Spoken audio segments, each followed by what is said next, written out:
What's up, guys? Welcome back to Newswave. So when you know it, Friday, Newswave goes up, and then boom, PlayStation 5 event announced for Thursday. Yeah, well, we did a predictions video on Saturday here, and then I also posted that day on the second channel for the announcement.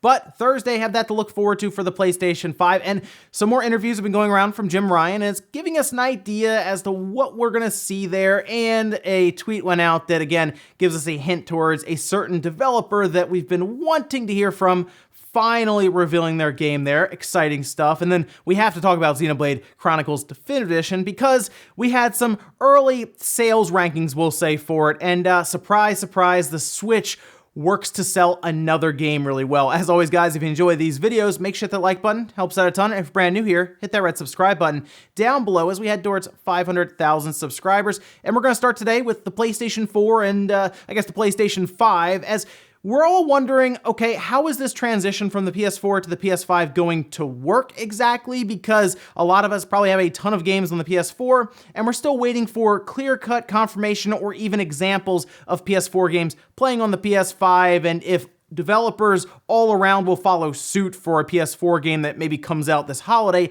also working on the PS5. Well, Eurogamer appears to have gained access to documents around development for the PlayStation 4 to the PlayStation 5, and it looks like there is basically a box that says, yes, my game is compatible going through certification with the PS5. Now, this appears to be in place for any game that's submitted after July, so games now that are submitted necessarily won't have to check a little box that says it does work with the PS5, and it doesn't look like it has to take advantage of the PS5's extra horsepower. It just needs to be able to run. Basically just start up, run without any major errors or glitches, and we're good. That's kind of it. But it is good to know that Sony is at least looking into that now and saying, yeah, guys, anything past July, it's got to work with the PlayStation 5, because, I mean, a lot of us are going to make that move, and we want to be confident in any games we get this holiday, or even at the start of next year, just working on our PS5. Also, we had this really strange Nintendo patent, but I guess it kind of points towards an amiibo that's like a plush, sort of what we saw with like Yoshi's Woolly World. Well, check this out here. Japanese Nintendo pointed this patent out, and you see some images for it. And it reads, Nintendo's applied for a toy patent in Japan, which intends to prevent damage to an IC tag even when the outer surface is made of a relatively soft material, which of course, everyone starts immediately thinking of the Yoshi that was kind of like made out of yarn, right? And you could buy that along with the game, and it was pretty cool, and it would work as an amiibo, even though it was this massive like thing that was all like plush. It was kind of a neat idea, and it was something fun to get with the game, or even I guess buy separately. But it does make you wonder what Nintendo could be planning around this, because it was reapplied for like right at the end of May, so just a few days ago, and it was published then. So that does make you think that Nintendo could have something in mind. I almost thought, like, what if they were doing a Pikmin game, and you could get like the little Pikmin, and they're like just basically plush, and you can scan them in. That'd be kind of neat, right? That's just an idea, but who knows? They could even do a whole nother Yoshi game like a year or two from now and then release like a Yoshi plush. It's hard to say, but it is interesting that Nintendo is continuing with that idea. Also, if you are one of the 10 people still playing Killzone Mercenary on the Vita, you may have noticed pretty recently that it doesn't work anymore. Actually, over the weekend, people on Reddit started to communicate about this and say, hey, are you guys able to play online? Because I can't. And it went as far as to someone actually contacting Sony's customer support, and they told them that it appeared that the servers were shut down and there was no access for you to play online with Killzone Mercenary. And to be honest, I'm actually more surprised that the servers were still up, because it was on the Vita, and Sony likes to pretend like the Vita doesn't exist at all. And look, eventually they will move beyond the Vita. They'll just completely forget about it, discontinue it, and that's it, because they don't even sell the thing anymore. So the online services will be cut off eventually, and I'm a little surprised that they haven't moved faster with this and just cut it off completely. It's good that they still technically support the games there, but like with Killzone, which was a big time game for that platform, getting cut off from their servers and the online doesn't even work anymore, it does make you wonder how much longer the Vita has left on Sony's kind of their online ecosystem. And guys, with some of the quick news out of the way, let's get into the bigger stuff. Let's start right away with Xenoblade Chronicles Definitive Edition. I've been playing this, I'm about 10 hours in now, so I've been playing it off and on as I've had time. I started to grind a bit for levels earlier on, but I'm still pressing through the story, and It's pretty fun. I'm enjoying it. Yeah, the visuals are like at times in handheld mode, but I've kind of gotten used to it in docked mode, and it's pretty enjoyable. It definitely looks better than the Wii version in docked mode, obviously, when you see it. But there was the question of how would Xenoblade Chronicles Definitive Edition sell?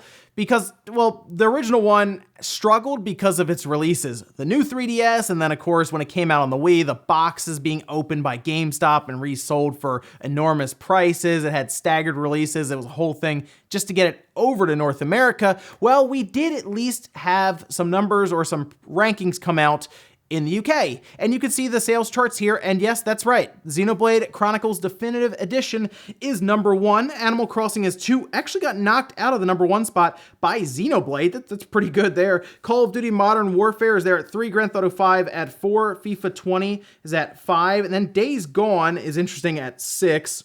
Star Wars Jedi Fallen Order there at 7. Minecraft at 8. That's on the Switch specifically. Last of Us Remastered at 9. And then PlayStation VR Worlds at 10. Now, overall, Xenoblade Chronicles Definitive Edition sold twice as many boxed copies as it did when it launched on the Wii back in 2011. That's pretty good, but it did sell slightly less than Xenoblade Chronicles 2, which released in like the first week of December, so it's hard to say if it had any kind of holiday numbers for like being there right in December. Maybe people were already buying a Switch and they decided to pick that up as well. But either way, look, these are JRPGs that typically don't sell massive numbers, but there's Xenoblade at number 1 on the sales charts in the UK. Now I'm really curious to see, one, how it does in Japan, of course, when we get just hard numbers straight up as to, well, this is it. It did so many thousands of units. But then, of course, in the NPD sales charts, because keep in mind, this is a game that had a hard enough time getting North America, and then I don't even think as many people really knew about it in the mainstream when it did come out. It was definitely for like the diehard fans who really, really wanted that game over, but it showed up, got great reviews, and people really liked it. So it's good to see it releasing again and doing well on the sales charts. We'll just have to keep an eye out for how it does other places as well. But so far, so good for Xenoblade. Hey, look at that. Xenoblade's number 1, and then Animal Crossing is number 2. So far, things are going pretty well for Nintendo in the UK. Oh, and I do think at this time, I mean, Xenoblade Chronicles Definitive Edition doing well.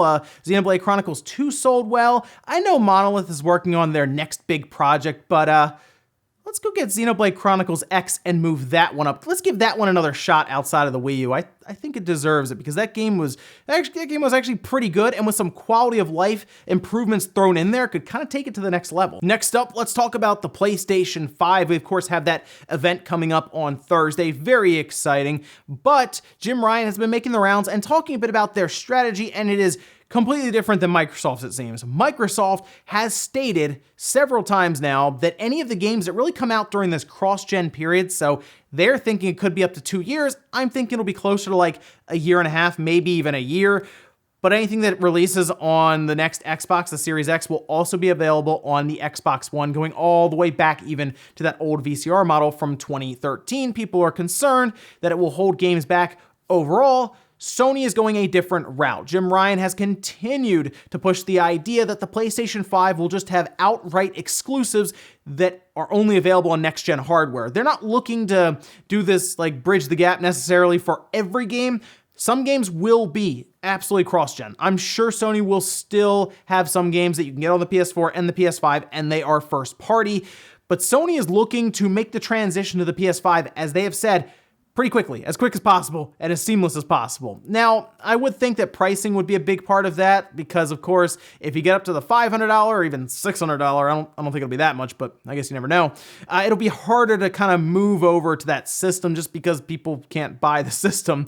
But if it is maybe even cheaper, or if there are just outright compelling games, well, yeah, people will have to buy it. Now, that's going to come down to what they show at this event coming up, but they're still, as they say, shooting even for a global launch. So this is going to be what they did with the PS4, where they had staggered releases, where it launched first in the US, and then a few months later, so at the end of 2013, it was in the US, and then at the beginning of 2014, it launched in Japan, and I believe Europe even was a week after the North American release. It looks like they're just trying to launch globally all at once, I guess in the same week. Now, it could be slightly off by a day or two, but they seem to be going big with this PS5 launch, and that means they need big games. And one of the most anticipated reveals appears to be heading there on Thursday. And it's exciting stuff because it looks like, yes, Bluepoint will be showing their game. It's been this massive tease for what's felt like over a year now, maybe almost 2 years, right? They, of course, did Shadow of the Colossus. Then we heard that they're moving to another project. Well, check this out. This is on Twitter. This is from Peter Dalton, who's the CTO technical director at Bluepoint Games, who quote tweeted the PlayStation announcement for that PS5 event and saying, "I'm so excited for the future. It's time to push forward and leave our old gaming limitations behind us," which has indeed led to speculation and belief that, yes, Bluepoint will be there and it'll probably be Demon's Souls, but the word is that Demon's Souls, or this game they're working on, looks amazing. It looks incredible, so that's how you do it. You gotta sell it with visuals, scope of the game, loading time, all of that stuff. Show us why we need to buy that PS5. But if it's only on the PS5, as Jim Ryan continues to push, a big global launch, and you got games like a brand new remake of Demon's Souls from Bluepoint, along with some first-party games from Sony, yeah, it's gonna be compelling and get people on board pretty quick. Next up, let's talk about Google Stadia and actually Strauss Zelnick from Take-Two. We've heard, of course, of Stadia being an exciting idea for publishers because they can break down the walls of the need for an expensive box or game console, and you can just deliver it straight to the customer. The only problem we're seeing is Google Stadia didn't really excite people as much as I guess these publishers and developers were hoping. They didn't hit the ground running as much as they wanted them to. And now we're hearing people like Strauss Zelnick kind of talk a different light about Google Stadia. This is what he had to say at a conference recently. The launch of Stadia has been slow. I think there was some over-promising on what the technology could deliver and some consumer disappointment as a result. Anytime you broaden distribution, you potentially broaden your audience, which is why we supported the release of Stadia with 3 titles initially, and we'll continue to support high-quality streaming services as long as the business model makes sense. Over time, I believe streaming will work. The belief that streaming was going to be transformative was based on a view that there were loads of people who really had an interest in interactive entertainment, really wanted to pay for it, but just didn't want to have a console. I'm not sure that turned out to be the case. And yeah, he's kind of right there if you think about it, right? Right now, like everyone was thinking, okay, if you don't need a box to like buy a $500, $400, whatever box, and you just click a button and you can play a game, yeah, everyone's gonna do it.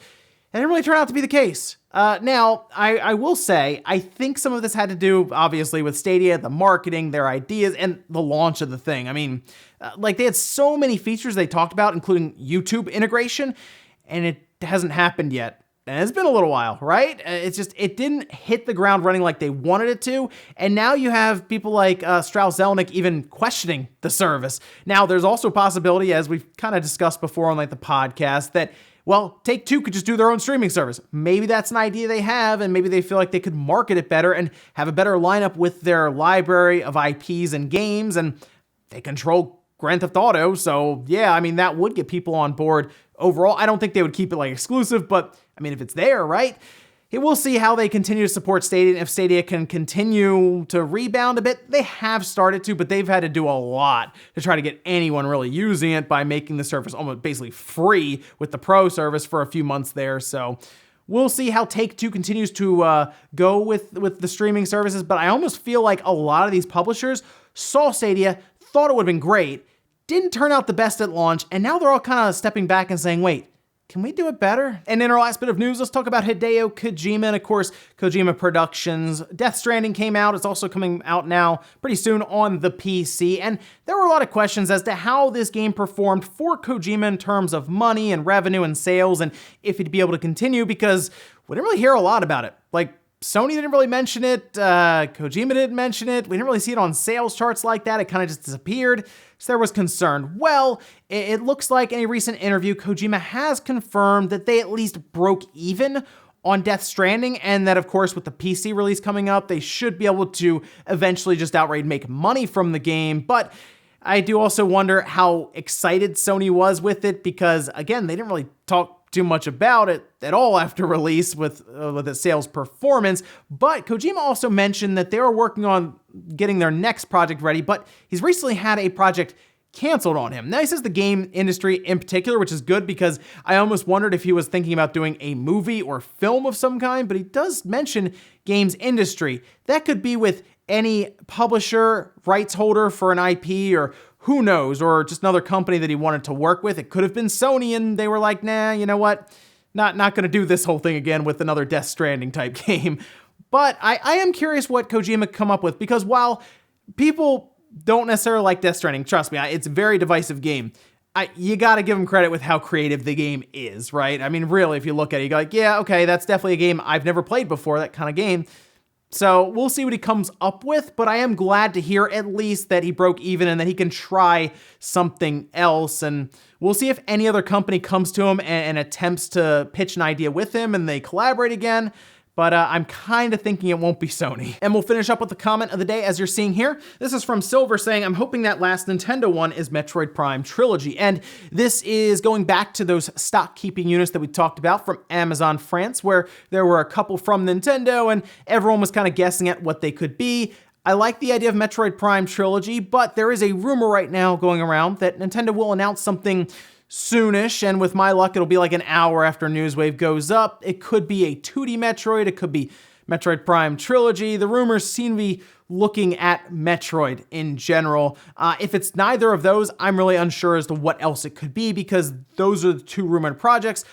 Unless they just want to show us a trailer for Metroid Prime 4, just a cinematic trailer to kind of get us an idea as to what we're going to expect here with Metroid Prime 4. But hey, if they want to drop the Prime Trilogy Collection, I don't know, in like August or September, I'd be good with that. And ladies and gentlemen, that's going to do it here for Newswave. If you enjoyed this video, guys, hit that like button, really helps out. If not, hit the dislike. Leave comments down below about everything we talked about today, whether it is Xenoblade and how well the sales have been so far in the UK. We'll see more sales numbers coming out here in the next few days. But, I mean, Xenoblade's doing pretty well, and maybe it is time to get Chronicles X and move that up to the Switch as well, right? Why not? And then also let me know what you think about the PlayStation 5 and them kind of leaning more into exclusives rather than just games that will also be on the PS4 that could potentially hold the PlayStation 5 back. Thanks guys for watching, and I'll see you next time.